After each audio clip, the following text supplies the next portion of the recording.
Tonight on Exposure. Donate generously to global projects around the world. Charity supporters promoting hatred. White power, victory, the Aryan race. How the money you give is paying for lessons in bigotry. To destroy the Hindu history is the secret conspiracy of the Christians. We go undercover in charities that don't just do good works and find racism and extremist views. If it comes to Islam, they are world's squarest religion. At a fundraising event at one registered charity with an income of over £600,000 a year, fighting abroad is seen as an option. And the more action you give, the more charity you give, the more dua you make, the more you go there. Whether you make jihad, or you make jihad, defend your brothers and sisters. And we asked the Charity Commission if they're doing enough to challenge extremism. The footage you've showed me there clearly damages public trust and confidence in charities. It's absolutely shocking.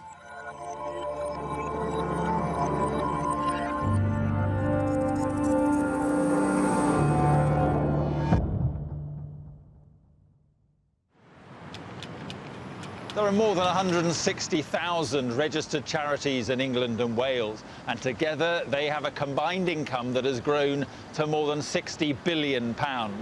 But when we give money, how do we always know where it's going? We've heard disturbing allegations of the serious abuse of charitable status, so we've set out to film undercover with 3 very different registered charities and found compelling evidence that rules are being broken and public trust undermined.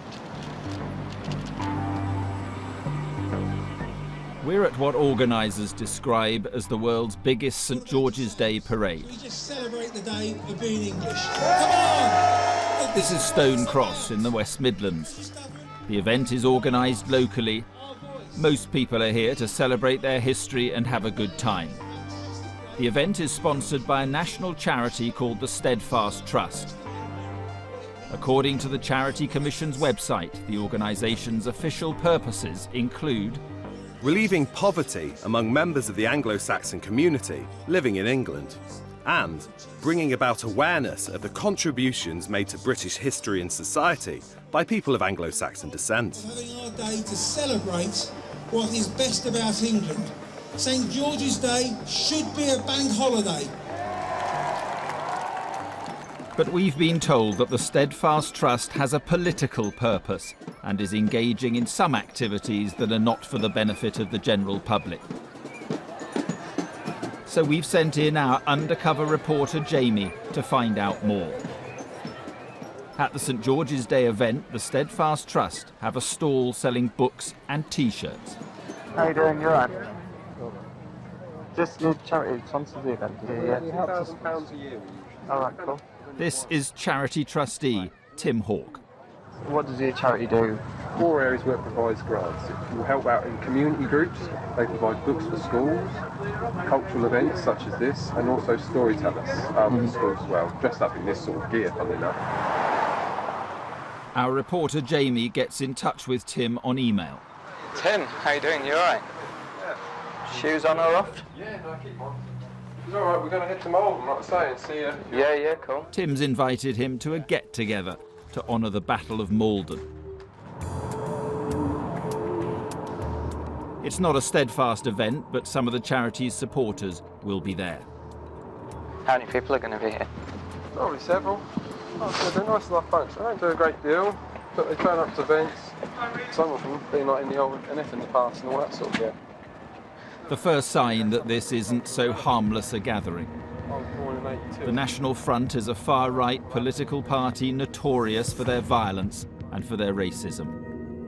It would be completely against the Charity Commission's rules for a charity to have a nationalist political agenda.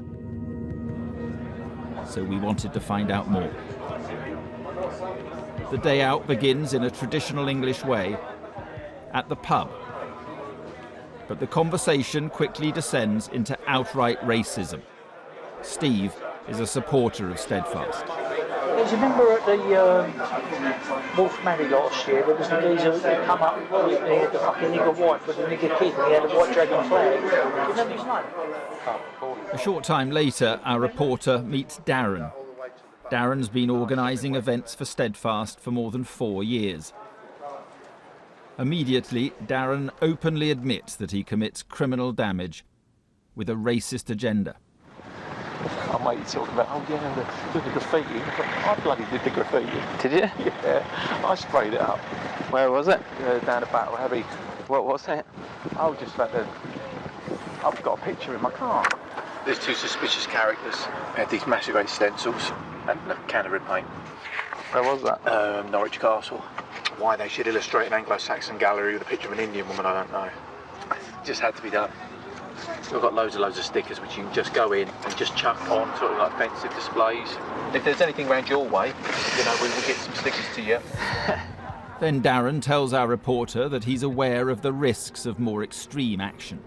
If you can do something 1 week, and then the next week, and then the next week, and then the next week, yeah, take notice of you. Demos, petitions, angry letters. You know, it's just wasting their time, aren't they? So you do have to have the right people that you can trust with your liberty, trust with your life even. The risk is going away for 25, 30 years of being sectioned or something, because that's what they try and do to you. Yeah. Right, head them off at the middle. Jamie discovers many of the men at this gathering have extreme political views. How did you meet Jamie? Piers. I was with the BNP for years. I've been a member of the BM. Yeah, no. I was a candidate for the National Front in 1980 something, when the Ku Klux Klan started up over here. Right. I got involved in that. Right. A lot of us here to the extreme, who was actually going out and mob up and attack them, you know what I mean? But that's because that's all it was. You know, we didn't have Steadfast Charity a few years ago. I suppose we want to try and do it a bit differently. So the Steadfast Charity comes in. Yeah, let's say. Battle's over, you're too late. No, the battle's just about to begin. So according to this supporter of the Steadfast Trust, the registered charity has become a new focal point for the fascist far-right movement. Our land is England, our fight is just. Hail to Britain, warrior trust. Honour and loyalty! Honour and loyalty! There are Nazi salutes and fascist slogans. White power. Victory, the Aryan race. Face the nation. 14 words is derived from Hitler's Mein Kampf. Calling words.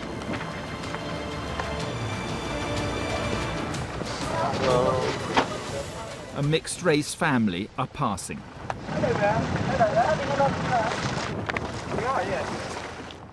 Within earshot of the family, the group makes threatening comments and racially insults the young boy, who looks around 5 years old. Little sacrifice there. Get a fucking axe ready, we're on. Hail the glorious dad! I think he's been doing that mud racing. Thank you. Bye-bye. On are we now? Blood of our blood, spirit of our spirit, we honour you and call to you as... Tim Hawke, trustee of the UK charity, the Steadfast Trust, raises a toast. For the English. We invited 2 experts to view our footage. Francesca Quint was a senior lawyer at the Charity Commission. Now she's one of the country's most experienced barristers practicing in charity law. Professor Shaitan Bhatt is an expert on extremism and director of the Centre for the Study of Human Rights at the London School of Economics. White power. Victory, the Aryan race. This isn't just casual racism. This is a systematic ideology of white supremacy and race hatred. And it emerges from neo-Nazism. So you can see that very clearly from the kinds of symbols, slogans. The 14 words emerged from a neo-Nazi organization in America, a terrorist organization in America, claiming to celebrate English heritage by using quotations from Adolf Hitler. That should strike you as odd. They had these massive 8 stencils and a can of red paint. Of course, they weren't acting in their capacity as representatives of the charity when they were doing that, but it's clearly the sort of thing they're proud of, and their association with the charity doesn't make them want to hide it, rather the opposite. That is something which brings the whole charity into disrepute and thereby brings charities into disrepute.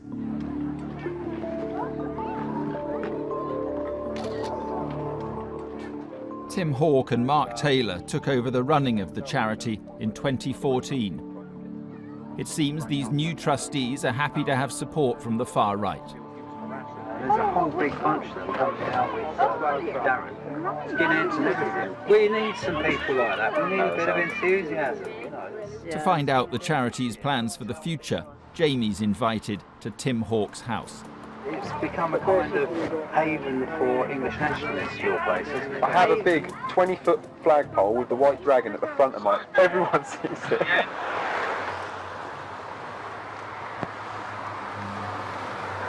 How's it going?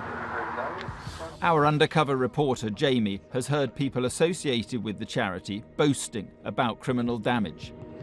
Why they should illustrate an Anglo-Saxon gallery with a picture of an Indian woman, I don't know. It just had to be done. So he wonders if trustee Tim has also been involved. I mean, I got involved in a couple of little things with them once. Went to Norwich, the Anglo-Saxon centre they had.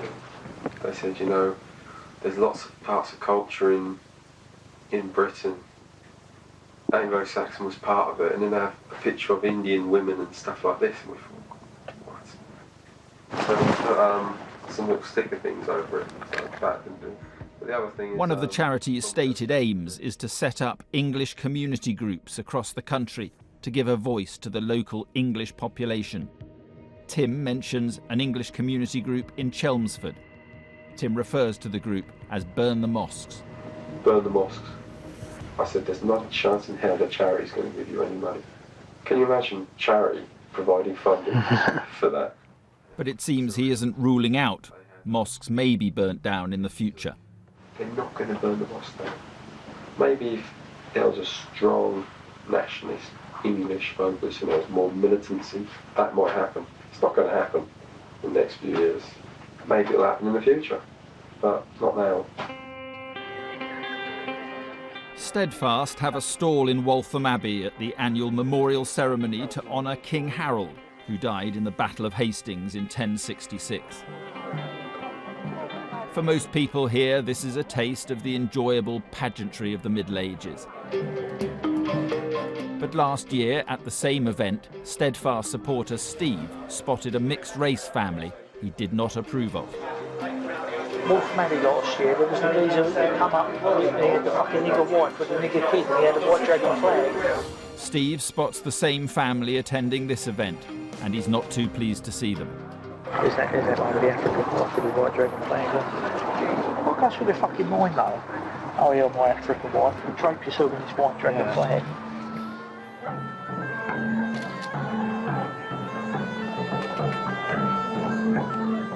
African titles in the white dragon flag.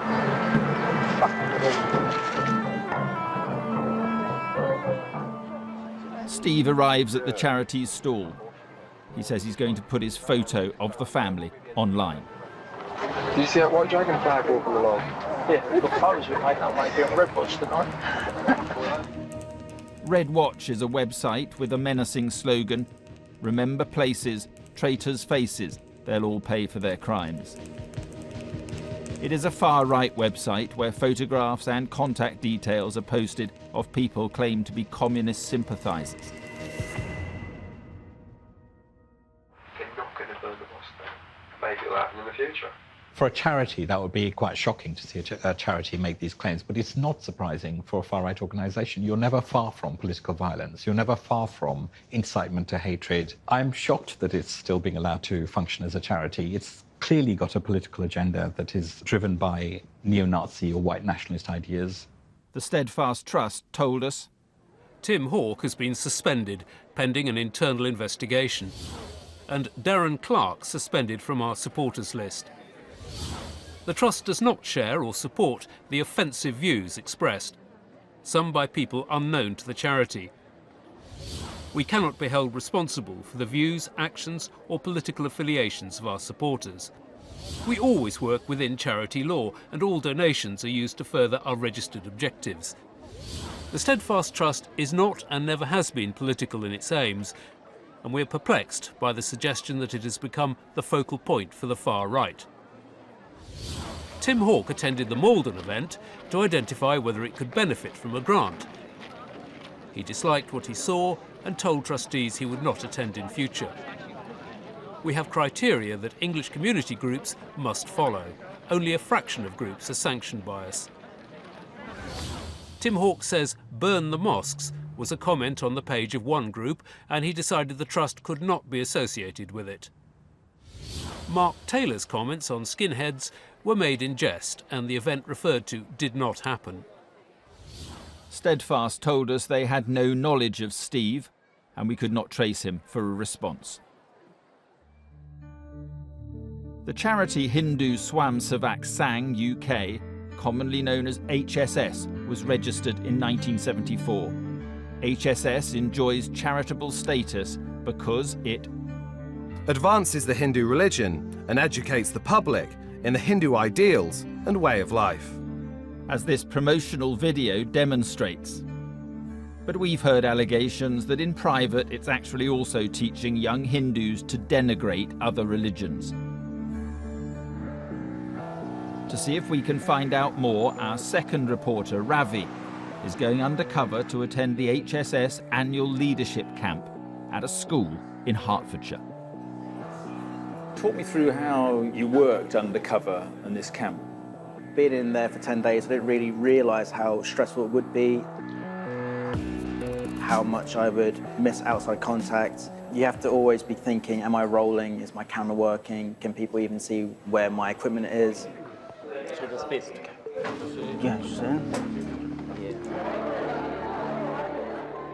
Here the boys sing,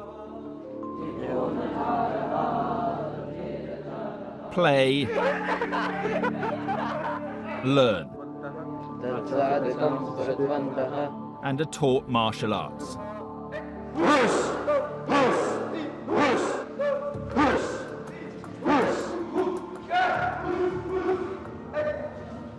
On arriving in camp, the first thing Ravi spots is a portrait of this man, Golwalkar, taking pride of place on the stage in the main hall. In a book published during the Second World War, Golwalkar wrote, "To keep up the purity of the race and its culture, Germany shocked the world by purging the country of the Semitic races, the Jews. Germany has also shown how well nigh impossible it is for races and cultures, having differences going to the root, to be assimilated into one united whole, a good lesson for us in Hindustan to learn and profit by." A teacher's recommending the children buy Golwalkar's more moderate book that's on sale at the camp. For anyone else that's interested, a bunch of thoughts by Guruji. What's the last one called? Bunch of Thoughts. But this book still contains a chapter entitled Internal Threats, with the subcategories the Muslims, the Christians, and the Communists. At his first Hindu history class, Ravi discovers that teaching the children to distrust other religions isn't just confined to textbooks. It's also a key message in lessons. Some of the boys here are just 13 years old. They're taught about great moments in India's history. First democracy to elect woman prime minister is India. India is the 7th nuclear power in the world. Now it is 4th. But they're told these are exclusively Hindu achievements. These are all the things credit to Hindus, not everybody. Ravi discovers Hindu nationalism is a regular theme in this teacher's lessons. The teacher asks a boy to recap a previous session. So it was an agenda that the British had against the Hindus in India, to try and make them feel inferior, and make them feel lesser than men. In another lesson, the teacher goes even further. To destroy the Hindu history is the secret conspiracy of the Christians. 20 minutes later, he dismisses Buddhism as just Hinduism in disguise. So 2005 years back was the Buddha. He had spread the message of Buddhism, which is nothing but part of Hinduism. But the religion that's criticized the most is Islam. And the teacher doesn't just confine his role to history. He's also more than happy to tell the children about the present day. Do you think Muslims are the biggest problem? For everybody, for everybody. Ravi finds the teacher taking an even harsher line on Muslims after class. See, if it comes to Islam, they are the world's cruelest religion, and they don't have common sense to find out what is humanity and all that. But our reporter Ravi is himself Hindu, but the language and form of the religion being taught to these young boys is alien to him. So he decides to challenge the teacher. Aren't we taught to try and go out there and get world peace through non-violent actions? Ravi is interrupted by a fellow classmate. You can't really unify with Muslims. I just put it out there, like, it's two different things. You can't unify with Muslims. It doesn't work. nowhere it works. Not in America, not in Germany, not in India, not in Bangladesh. Nowhere. But there are some good Muslims, but they can be counted on fingers. After class, Ravi speaks to the student who interrupted him. You know that whole chat that we just had? Yeah. Like, how much do you agree with, like, the whole anti-Muslim kind of thing? Muslims, I live in Bradford, have to hit. Have you got a big community in Bradford? Massive. 14. Really? Just both packies. Terrible. But then I don't think we should... No, we should kill them, obviously. We're not like that. Yeah. Just keep them out of society somehow, without killing them. And Ravi finds another classmate with similar views. These people they think they have the rights to build a mosque anywhere they want. We can't build a temple anywhere they want. But it's just packies. They could build they could literally demolish this and turn it into a mosque if they wanted to. If I was a prime minister, I would have bombed every single bit. Go Walker.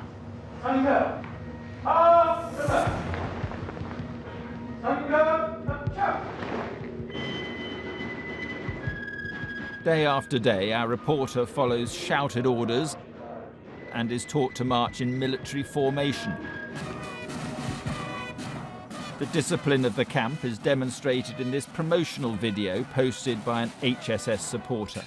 Many of the leaders talk about the camp in entirely positive terms. I think there's 80 different towns and cities represented here, and we've all come together. That's like one big superhero. So you're part of this superhero. By bringing Hindus together, we can spread this word of world peace, world harmony. But Ravi runs into one young man who's aware of the origins of HSS. Shark is known as a right-wing movement, complete right-wing, nationalist, and we're equated as like those views. But then two leaders walk up. The boy stops mid-sentence. After they've gone, our reporter picks up the conversation where they left off. So it's completely right-wing and nationalist. It's completely right-wing and nationalist. That's Hitler's when Hitler's youth army. For real? Yeah. Our experts analysed our footage. Professor Shaitan Bhatt has criticised HSS in his academic work. You have a charity here promoting hate-driven ideas that have caused considerable violence in India to British youngsters, and doing that under charitable purposes. What you see here is an environment being created in which hate speech like this is completely acceptable. And if you have that inculcated into young children, what do you expect apart from this kind of hate speech? To destroy the Hindu history is the secret conspiracy of the Christians. You're seeing the promotion of sectarianism and hatred towards other religions. And you have to see that in the context of Britain and living in Britain and living with different groups and communities. You can't unify with Muslims. It doesn't work. Nowhere it works. Not in America, not in Germany, not in India, not in Bangladesh. Obviously, this is a respected elder who is going to be looked up to, and that leads to prejudice, which is very hard to shift. If it comes to Islam, they are the world's cruelest religion. Now, surely a charity should be encouraging young children to think about other people, to think about how we live in a society like Britain. Instead, what you see is the promotion of division. There are some good Muslims, but they can be counted on fingers. Here you see the children are hanging on his words, and he's coming out with the most foul views. It's chilling that a charity could be promoting this kind of view to young children. HSS UK told us that the depiction of us as anti any other religion is wrong and counterproductive to the positive work HSS has done in building interfaith relations. We promote Hindu values, which are about cohesiveness, duty to society and universal peace. Our actions over the years show that HSS promotes diversity and unity in Britain. Our training camp is attended by a cross-section of society, and we try to give our volunteers an opportunity to discuss their opinions and understand all views. There are some strong views on interfaith issues, but these are personal views. We do not deny these views exist, nor do we seek to censor or ignore them, and we strongly oppose any suggestion that by not censoring them we promote or agree with them. We are investigating these alleged comments to ensure that those who made them are better informed, trained, or prevented from making statements which may be interpreted as anti another community. The teacher said to us that he does not intend any harm or hurt to other people or cultures, and regrets that any words could be misconstrued to create disharmony. HSS is not an admirer of Nazi Germany and never will be. We focus on the pro-Hindu aspect of Golwalker's teachings and take precautions to ensure that this comment, made well before the full nature of the Nazi atrocities were known, is not misunderstood by youngsters to mean that we have to follow the Nazi approach. Next, a UK-registered Muslim charity giving a platform to an extremist speaker. And what action you give them, what charity you give them, what dua you make them, or you go there, whether you make jihad, or you make jihad, defending the brothers and sisters.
Exposure's investigating whether some charities are promoting extremism. With the Islamic State making headlines across the world, reportedly assisted by around 500 fighters from Britain, our Prime Minister has been talking tough on combating the infrastructure that supports terrorism. It's not enough to target those who preach violent extremism. We need to go after those that promote the extremist narrative and life view that gives the terrorists and the men of violence support for what they do.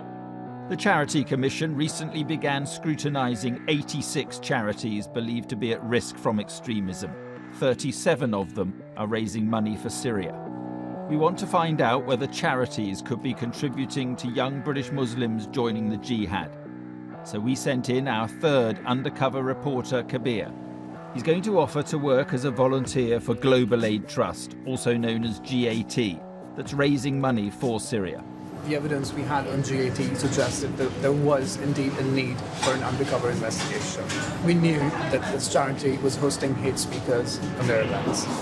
Global Aid Trust was registered in 2008. In 2013, they received £625,000 of income. According to their profile on the Charity Commission's website, Global Aid Trust's purposes include advancing the education of the public, relieving sickness and preserving and protecting good health, and relieving financial hardship. Kabir starts work at Global Aid Trust. He's put in the charge of a man called Shafiq, who says he used to work at Heathrow Airport. Shafiq reveals that his worldview is not what you might expect from a charity worker. He's a big fan of hate preacher Anwar al-Awlaki, who recruited talent and planned terrorist operations for Al-Qaeda and was the mentor of the attackers of Charlie Hebdo in Paris. So he did, and Anwar al-Awlaki, they spread loads of lies about him as well. Who was Anwar al-Awlaki? You don't know who Anwar al-Awlaki is? He's a scholar, and basically he was imprisoned, and after he came out of prison, he started inciting hatred and telling the Western Muslims to bomb. He incited bombings, basically. But he was a brilliant guy. Our reporter Kabir asks his supervisor, Shafiq, whether it's still possible to go to Syria. Shafiq simply and without any cause assumes he means for fighting, not for aid work. Is it still possible to go to Syria and You go to Turkey and jump over the border. And when I say jump over the border, literally, we'll probably have Al-Qaeda on the other side there to help you. So it's very easy. But the government, British government, if you're returning from Syria, guaranteed jail. Really? Yeah.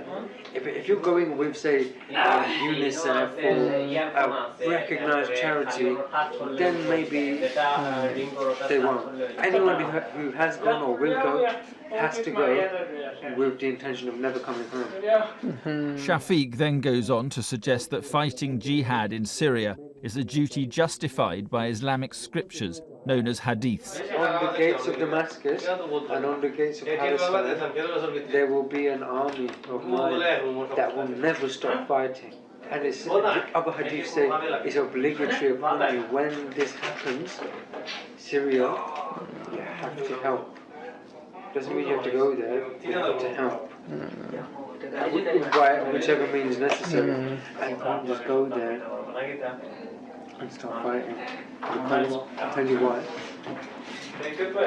You've never experienced this before, okay? You're going to be scared. And plus, your training's not going to be enough. You're going to end up being a headache, so other people are going to have to take care of you. So, for you to go, there's no point. I realized some of my colleagues had very dangerous views on politics, Islam, and the West. It was apparent that fighting abroad to them was a viable option with a religious justification. What stood out was how easy it would be for a young Muslim man to get indoctrinated and brainwashed into holding a rather dangerous worldview. Kabir then meets Rizwan Hussain, who is Global Aid Trust's Chief Executive Officer, a trustee and a director. He's also often the public face of the charity, appearing on stage and on television, hosting Global Aid Trust fundraisers. Global Aid Trust is gearing up for an appeal on the online channel Ramadan TV. Rizwan tells the team that the fundraiser will be for Gaza as well as Syria. He says for him it's personal, having briefly been detained by the Israelis.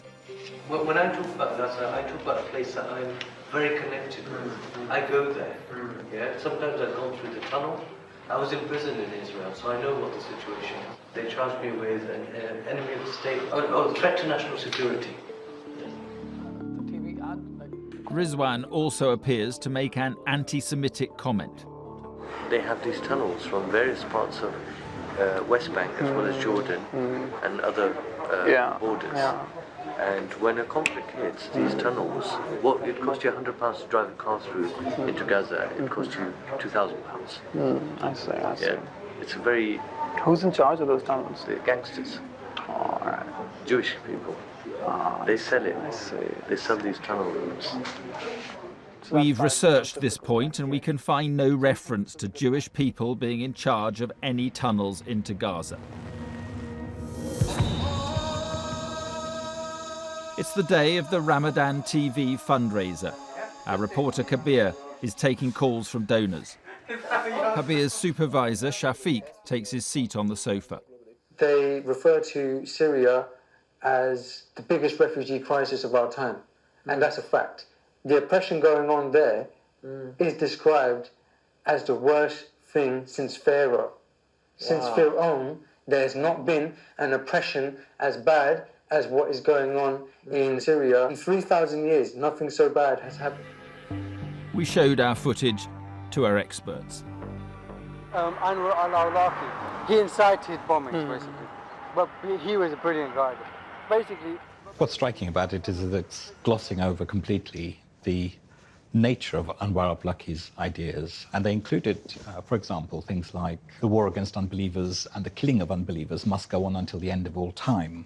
To simply say that Anwar al-Awlaki is a brilliant guy is to ignore this evidence. To encourage an innocent volunteer to think that it's all right to behave like a terrorist and actually making a hero out of a terrorist. Are you shocked by it? I'm very shocked by it.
Global Aid Trust has organised an event on a boat sailing down the River Thames. It's to feature speakers and raise funds for relief in Syria and in Gaza. Our reporter Kabir is out with his supervisor Shafiq and paid member of staff Tanveer to deliver tickets for the event. 19-year-old Tanveer is in charge of booking the speakers. Yeah, what's the procedure with calling in speakers? Like, what if it's a dodgy guy? That's when they start saying, check if they're banned in this area and whatnot. And I'm like, you haven't told me I had to check. So you tell me to put random food home office, and I was like, how do I do that? Who asked you to do that? He says he checked with CEO Rizwan Hussain, but he wasn't much help. Like, he was there. I was like, how do I do it? And he completely got ignored. So It's a disgrace. There may be incompetence at the lower levels of the volunteers, but that's no excuse for the people who should know better not to take these matters seriously. The CEO is the employee of the trustees of the charity. The trustees of the charity must have regard to what is being done in their name by their employees. The day of the boat party has arrived. The guest speaker booked by the charity is a preacher called Dawah Man. We stand firm, calling to Allah all the time. Dawah Man has a friendly online persona. He has 100,000 likes on Facebook. Let me take a selfie with a cat. Let me take a selfie with a cat. Specifically. But when he appears at live events, he makes controversial speeches. So repeat the dua, which is the and the rest of the Muslim ummah and the rest of the Dawah Mann was recently banned from speaking at the University of East London because he called homosexuality a filthy disease. He reveals that no one at Global Aid Trust has briefed him on what he's there to talk about, or even the reason for the event. What is our role today? Yeah. Basically. Bro, you know what? I don't even want to know freestyle. If you say, honestly, bro, I'm telling you, if you say that to me, I'll say some stuff. Come on, bro, that's not nice. So, you know, so give me guidelines, but I want to talk about jihad or something. Talk about the ISIS crisis. Dawah Mann then launches into an apparently anti-Semitic speech. America, European countries, whatever you call it, these countries are controlled by Zionists. Because if you look at the biggest bankers in the world that fund these countries, they are Zionists. And Zionists run Israel. So we can safely say that anytime there is an American or English or whatever invasion of Muslim lands, it is all a problem coming back to the children of Israel. Allah subhanahu wa ta'ala, it would seem, is punishing the greatest ummah alive by the worst ummah alive. After the event, Kabir catches up with Dawah Mann and another speaker, Musa Adnan. He asks them about the purpose of their speeches. Essentially, we cannot tell them, oh, go on jihad. We can't tell them that. We're not the, you know why we can't tell them that. But what we can tell them is to learn the Quran, to start praying. Once they have the iman in their heart and they feel that the ummah's problem is their problem, they will start to act by themselves. The first level is to worship. The second level is on top of that worship with more action. And the more action you give, the more charity you give, the more dua you make, the more you go there. Whether you make jihad, defending the brothers and sisters. What if you have an option? I have an option to go and help. And you're already someone who's praying? Yeah. And you think you can go? Yeah. Go. If I go over there, I'll probably be less helpful there as I can be here. But there could be someone here who's a doctor maybe. He's got money, he's got strength, he's got, you know, quwwah. He can go over there, he'll be more of help there than he would be here. So it depends, you have to ask yourself, you have to make istikhara. What can I do for this ummah? Everyone must ask that question. You know, if a person comes to the realization that he's probably more helpful in Syria than he is here raising money for them, and his faith is strong, you know. Do you want to go to Syria? Do you want the borders or in Syria? In Syria. May Allah subhanahu wa ta'ala keep you sincere. May Allah subhanahu wa ta'ala guide you every step of the way.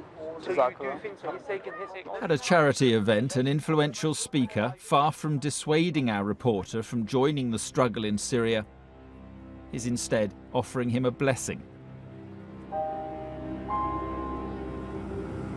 I want to ask Dawah Mann a few questions.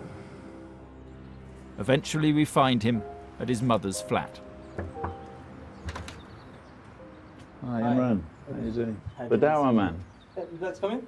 Yeah, we have video Yes. of you Yes. saying that many of the wars in the world are caused by Jews. No, sir, I never said is that. that. I've never Is that what a said- charity? I've never Is that what a said- charity like the Sir, Global Aid Trust sir, should be espousing? Sir, I said that majority of the conflicts in the wars against many of the Muslim countries go back to the Zionists. Now, Zionism is a political ideology that is not just specifically adhered But do you not to- think that's anti-Semitic? Not at all, because there's Christians that are Zionists. In fact, believe it or not, there are some Muslims that are Zionists. But my problem here is this is inflammatory. It's anti-Semitic. Is it right? But sir, how can you is say it it's right that a anti-Semitic? How- charity that Yeah. has charitable status Yeah. should be inviting you to talk like this? My question to you, sir, how can you say it's anti-Semitic when it's about the Zionists? Because and you're that's not saying the wars exclusive- of the world go back to the children of Israel. So I didn't say that. I said it goes back to the Zionists. The problem, I refers back to the children of Israel. Just as much the problem refers back to the people of Gaza there, because they're both a party to the conflict. But I'm not saying the problem there. I'm not saying the problem are the children of Israel. The problem is the Zionists. They're two separate entities. Also saying it's okay to go and fight jihad in Syria. On the contrary, if you look at my videos recently, all I've ever said is not to go there. From what I remember, this guy, either he was a Muslim or he was posing as a Muslim. So I'm speaking to him, at least with the understanding that he understands the concept of jihad in a broader sense. Anyone who knows the word jihad from an Islamic theological perspective knows that jihad in no way or shape or form exclusively refers to fighting. Global Aid Trust told us We firmly condemn and reject comments made by Shafiq Shabbar and the external speakers. We express our great regret at these incidents, which were the result of a process failure in the organisation. GAT no longer employs Mr Shabbar and Tanveer Khan. Both were temporary workers. Mr Shabbar indicated no extremist tendencies during his job interview, and the remit of their roles was made clear to them. Rizwan Hussain has now stepped down as CEO of GAT in December 2014. It has never been suggested that he has made any comment that could be deemed to be racist, anti-Semitic or inciting hatred. However, he understands that his comments could be cast in a certain light and accepts he made an error in phrasing them. When booking speakers, we require completion of a due diligence form by the CEO or Director of Operations, and clear instructions are given in respect of speakers booked.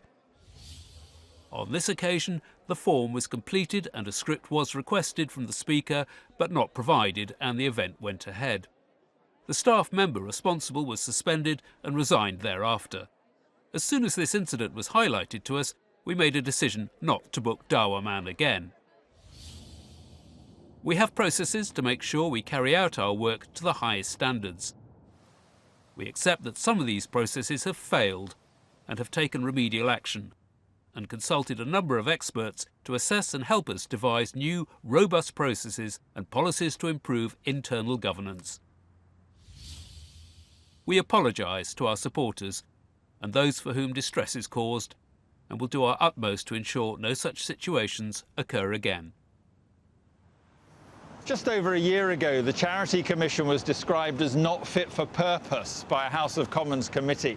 And a highly critical report by the National Audit Office warned that the regulator's failures risked undermining public faith in charities. We gave the Charity Commission 2 days to consider our findings. What is your initial reaction to what you've seen there? The footage you've showed me there clearly damages public trust and confidence in charities. It's absolutely shocking. Why don't you just simply deregister them? Legally, we can't. So I don't understand. So you can't just close down these organisations as a charity? No, we haven't got the power to deregister a charity because it's a bad charity. Who can deregister these charities? The trustees have power to close down a charity if it ceases to operate. Trustees of? The charities themselves. The trustees of charities are very unlikely to close themselves down. I know. So how does that work? I think the public would be quite shocked to hear that you can't do that. And that's why in the draft Charities Bill, we've asked for a specific power for us to be able to wind up a charity that we think is no longer fit for purpose. So do you admit that at the moment, with the authority you are failing to regulate charities effectively? Absolutely not. I think we would say that we are taking regulatory action into charities. The number of inquiries, which are in investigations that we carry out, has significantly, particularly over the past Forgive me, if few these years. charities are existing, it would suggest to me, and perhaps to people watching this, that you are failing. Well, 2 out of 3 of those organisations that you flagged up here, we have got live cases into looking at them. The first one that you showed up on the footage, our view is that Steadfast is not a charity and never was a charity. And do you think it will cease to be a charity soon? Well, we have issued and given notice that we intend to remove it from the Register of Charities because it is not a charity, and that process will take its course in the next few months. And the second charity? Global Aid Trust is the other organisation where we already have existing engagement with the charity into some of the similar concerns that you're raising there. The evidence that you've got will be added to the existing evidence and issues that we're dealing with the charity already. Do you think, when it comes to HSS, that is an abuse of charitable status? My view, from what I've seen in the footage that you showed me, is there are serious cause for concern about potential evidence of misconduct, mismanagement in the administration of the charities by the trustees. Just to be clear, though, you can't close down the charity, but you can remove some of the people from it. If there's sufficient evidence of misconduct, mismanagement, and the reason for that is the individual trustees' behaviour that is responsible for that, then there are limited circumstances when we can exercise our powers to do it. But the bottom line is, a charity can be hijacked by fascists and extremists, and you really can't do anything about it. We don't have a power to shut down an ineffective or a troubling charity in that way. The combination of the rise in extremism, so often in the headlines, and government budgets being cut has resulted in some UK-registered charities being used for some very uncharitable purposes. It's time we took a closer look at who we're giving our money to, because not everything they do is necessarily for a good cause.